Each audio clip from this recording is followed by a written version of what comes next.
नमस्कार, न्यूज नशा में आप सभी का स्वागत है। मैं हूं आपके साथ गीतू चौहान और आज हम बात कर रहे हैं सीमा हैदर के IC 1814 कनेक्शन की। सीमा हैदर एक ऐसा नाम जिसके बारे में आज हर कोई जानना चाहता है।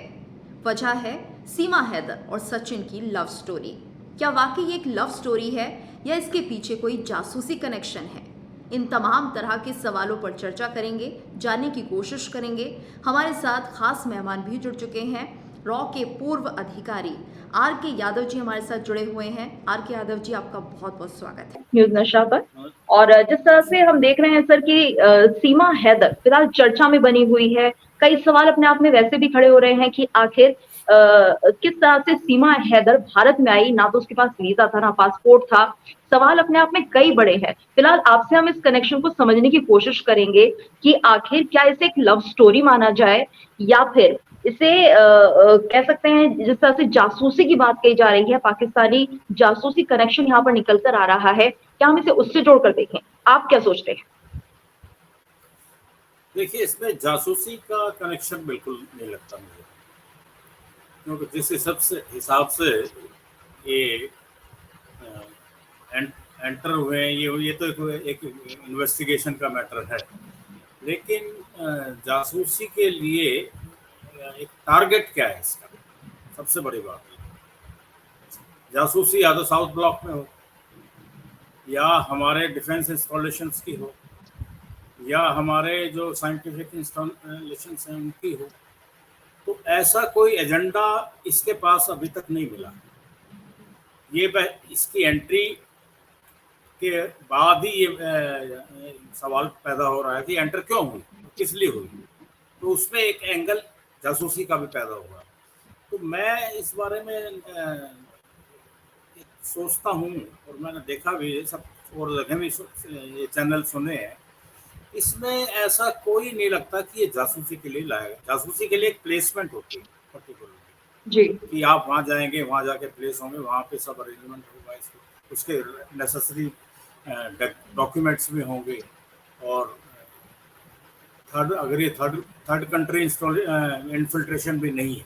एक होता है थर्ड कंट्री इन्फिल्ट्रेशन, कि मान लो कि सीमा को इंडिया में भेजना है, तो वो उसका ओरिजिनल नाम चेंज करके उसको मलेशिया से कोई पासपोर्ट देके यहाँ पे सेटल करने की कोशिश करते हैं, या किसी और कंट्री से करते। अब ये क्या है, नेपाल का जो हमारा रास्ता है बड़ा पोरस है, यहाँ से कोई भी एंटर हो जाता है। और यहाँ एंट्री, और फिर ये सबसे बड़ी बात ये है कि जो हमारे चेक पॉइंट्स हैं वहाँ पे, उन पर भी ये सब लोग करप्शन बहुत ज़्यादा है दोनों तरफ, वहाँ से ऐसी एंट्रियाँ हो रही हैं। तो बिल्कुल यादव जी, लेकिन अपने आप में बहुत बड़ा सवाल है। नेशनल सिक्योरिटी के साथ अगर सीमा हैदर भारत में एंट्री कर सकती है नेपाल के रास्ते, तो फिर अगर हम बात करें दूसरे आतंकवादियों की, या तो फिर कोई भी आ सकता है। और यहाँ पर देखिए, सीमा हैदर नहीं है, उसके साथ 4 बच्चे भी आए हैं, यानी 5 लोग किस तरह से आसानी से भारत में एंट्री कर जाते हैं। देखिए, 4 बच्चे हैं इसीलिए तो आराम से हो गई इसकी एंट्री। बिल्कुल शक नहीं हुआ, 4 बच्चे साथ हैं, तो ये एक बड़ा इसके फेवर का पॉइंट था वहां से एंट्री का। अगर वो अकेली आती तो शायद मुश्किल हो जाता।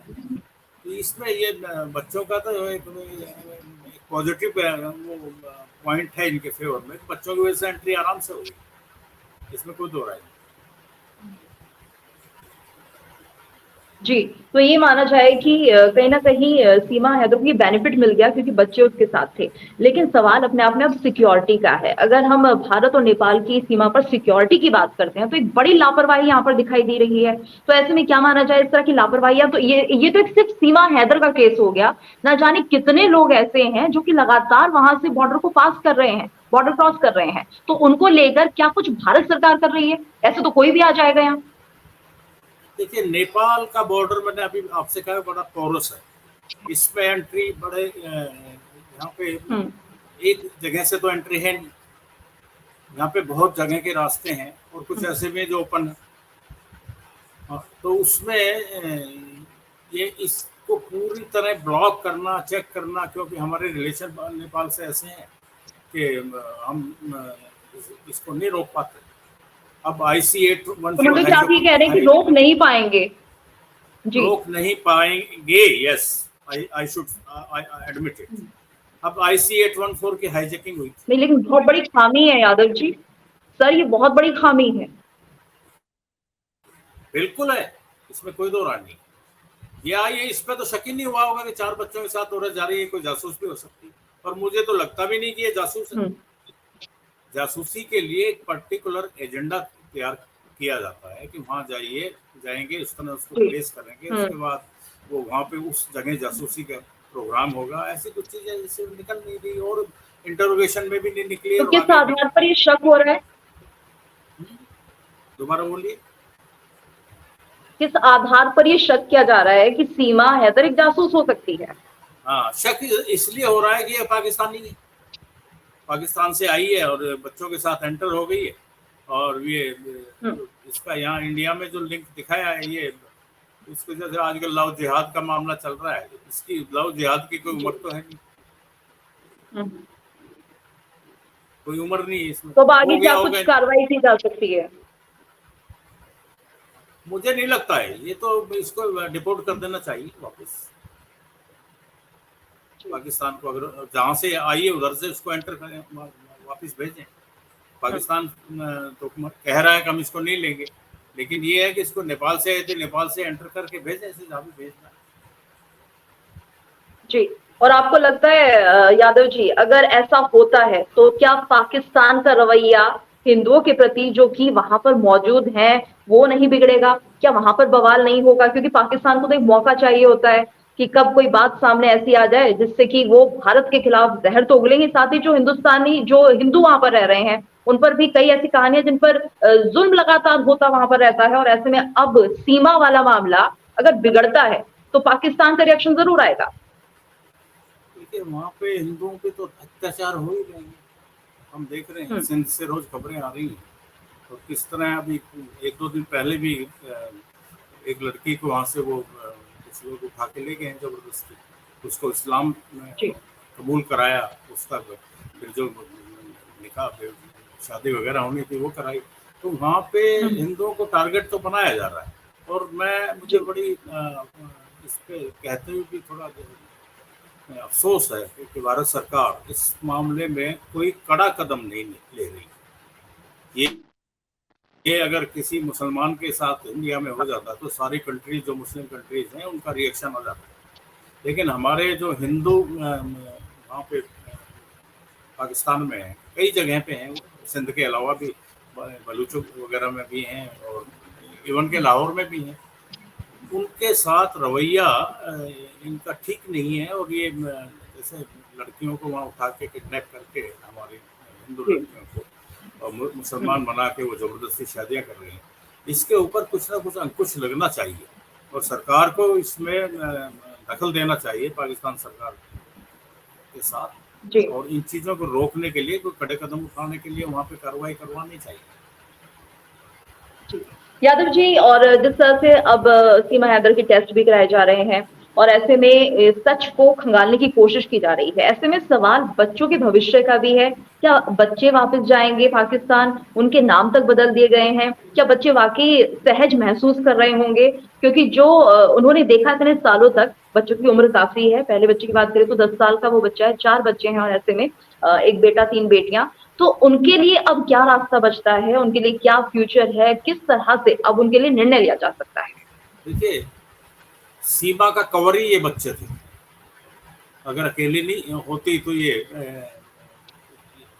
इसको एंट्री में भी दिक्कत होती, नेपाल एंट्री में भी शायद दिक्कत हो जाती। तो इसका कवर जो था ये बच्चे ही, और अल्टीमेटली इसको बच्चों के साथ ही, बच्चे अलग नहीं होंगे इससे, बच्चों के साथ ही रहेगी ये, चाहे जिस पोजीशन में भी। हमारा ऐसा कोई प्रोविजन तो है नहीं, क्योंकि अगर ये कन्विक्ट होती है तो बच्चों को फिर ये अनाथालय में कहीं इधर उधर रखेंगे, कोई ये तो है नहीं बच्चों को कहीं हम ये कहें कि भाई इनको बच्चों को हम एंट्री, बच्चे के साथ तो इसको रहना है और बच्चे ही इसका कवर था जिससे ये सारा मामला इससे बची हुई है। नहीं, अब तक ये अरेस्ट हो के इसके सब और दूसरे चीजें कवर हो जाती तो बच्चे को तो इससे अलग नहीं किया जा सकता। यादव जी, लोगों का एक कनेक्शन बन गया है सीमा से, क्योंकि सीमा ज्यादातर देखेंगे तो फेसबुक पे एक्टिव भी रहती थी, पहले भी उसके कई वीडियो सामने आ चुके हैं, इंस्टा पे एक्टिव थी, और ऐसे में अब लोगों की एक सहानुभूति उसके साथ है। फिलहाल अगर हम बात करते हैं मौजूदा हालात की, तो नियम कानून क्या कहते हैं? अगर सीमा हैदर के खिलाफ कार्रवाई की जाती है तो क्या बच्चे अब इस वक्त अलग रहेंगे या फिर सचिन के पास ही रहेंगे? देखिए, ये तो इसमें अभी कुछ कहा नहीं जा सकता। अब हमारी एक लेडीज अभी वहाँ पे पाकिस्तान गई है, वो भी वहाँ पे अरेस्ट हुई है, उसका भी इस तरह का मसला था कि कैसे वो ये इससे सचिन से इन्वॉल्व हुई थी। वो उसी तरह वो लेडी है, वो 34-35 साल की है, वो के पाकिस्तान वाले से इन्वॉल्व हुई और वो पाकिस्तान चली गई। बच्चे उसके यहीं पे हैं और वो लड़की हिंदू है। तो ये इन लोगों की एक उम्र में कोई बेवकूफ़ियाँ हो जाती हैं।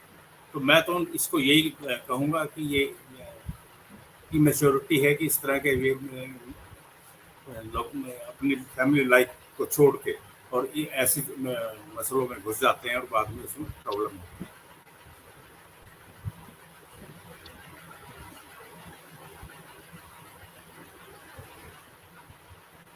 जी, तो फिलहाल अभी अगर हम समझें इस पूरे मामले को, तो सीमा को वापस पाकिस्तान जाना होगा, यहाँ पर कुछ उसका हो नहीं सकता, और अगर तरीके से अगर वो वापस हिंदुस्तान आती है तब शायद उसे यहाँ की नागरिकता भी कबूल करनी होगी।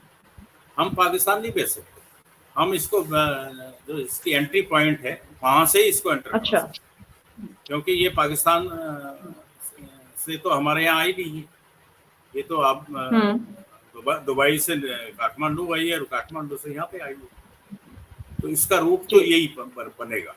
और नेपाल गवर्नमेंट भी इसको भेजेगी तो दुबई भेजेगी। अगर हम नेपाल को इसको हैंड ओवर करते हैं और नेपाल इस पे एक्शन लेता है तो वो दुबई भेजेगा, तो दुबई से इसकी एंट्री पाकिस्तान का से पाकिस्तानी नेशनल है, बस ये कनेक्शन हो रहा है। यादव जी, तो ये माना जाए कि जिस रूट से, जिस रास्ते से सीमा हैदर भारत आई है, उसी रूट से उसको वापस भेजा जाएगा, फिर वहां की सरकारें निर्णय करेंगी कि क्या कुछ कार्रवाई सीमा के खिलाफ हो सकती है। जी हाँ, बिल्कुल यही प्रोसीजर है और यही फॉलो होगा, ऑफिशियल प्रोसीजर यही है। और जो यहाँ पे ऑफिसर इस पे इन्वॉल्व है वो इस रूल बुक से बाहर नहीं जा सकते, यही जो है उनको अपनाना पड़ेगा और इसको वापस भेजना पड़ेगा नेपाल। जी, और यादव जी, आपको क्या लगता है, हालांकि आप ये बात स्पष्ट कर चुके हैं कि आपको नहीं लगता कि सीमा एक जासूस है, इसके पीछे वजह क्या आप बताएंगे, और किस तरह से जो सरकार है उसको सीमा जासूस लगती है? क्योंकि एक थ्योरी ये भी निकल के आ रही थी कि सीमा का जो भाई है वो पाकिस्तानी आर्मी में है, तो क्या ये कनेक्शन वहां से जोड़ा जा रहा है? इसके घर वाले भी पुलिस में हैं, इस फैमिली में ये मैरिड है, वो लोग भी काफी पुलिस में है, भाई आर्मी में है, और अगर इन लोगों का इसमें कोई लेना देना नहीं। अगर जासूसी के लिए भेजेगी तो आईएसआई भेजेगी और आईएसआई पूरा प्लान बनाएगी। इसको अगर सेटल करना था और सेटल करने के बाद अगर इसको कोई पर्टिकुलर टारगेट दिया हुआ है वो बताना होता है। या सेटल होने में भी कई दफ़ा बहुत लंबा समय लग जाता है। तो इस तरह की प्लान आईएसआई की अगर मुझे नहीं लगता कि इतना कोई इसमें जासूसी का एंगल बनता है, क्योंकि आईएसआई के बगैर पाकिस्तान का कोई भी आदमी यहाँ जासूसी नहीं कर सकता। वही प्लान करते हैं, वही एजेंडा उसके लिए डिवाइस करते हैं और वही उसको दे के इंडिया में इन्फिल्ट्रेट कराते हैं। अगर ये थर्ड कंट्री इन्फिल्ट्रेशन अगर होता, वो नहीं है, क्योंकि नेपाल जो है उसको हम थर्ड कंट्री मानते ही नहीं। वो एक हमारा बॉर्डर इतना पोरस है, इतना खुला है एक दूसरे के लिए कि एंट्री में कोई प्रॉब्लम नहीं है। लेकिन अगर ये एंट्री मलेशिया, इंडोनेशिया या बैंकॉक, थाईलैंड से होती तो उसमें हम जरूरी इस तरह इसको अलाउ नहीं करते 4 बच्चों के साथ। उसके लिए हमारा तो आप जी, तो यादव जी आप क्या समझते हैं सीमा के लिए आखिरी रास्ता क्या बचता है? सीमा को वापस नेपाल जाना होगा। अब नेपाल गवर्नमेंट जो है उस पर डिसीजन लेगी तो जी, उनको लेना होगा। ठीक है Indian sir. Government Indian government का जो रोल होगा वो यही होगा कि इसको वापस नेपाल जी, तो सीमा के पास अब यही रास्ता बचता है कि उसे इंडियन यही गवर्नमेंट नेपाल भेजे, वहां की सरकार जो चाहती है वो करे। बहुत बहुत शुक्रिया यादव जी हमारे साथ जुड़ने के लिए इस चर्चा में, धन्यवाद। आप हमसे जुड़े रहने के लिए सब्सक्राइब करें YouTube पर, फॉलो करें Twitter पर और लाइक करें Facebook पर।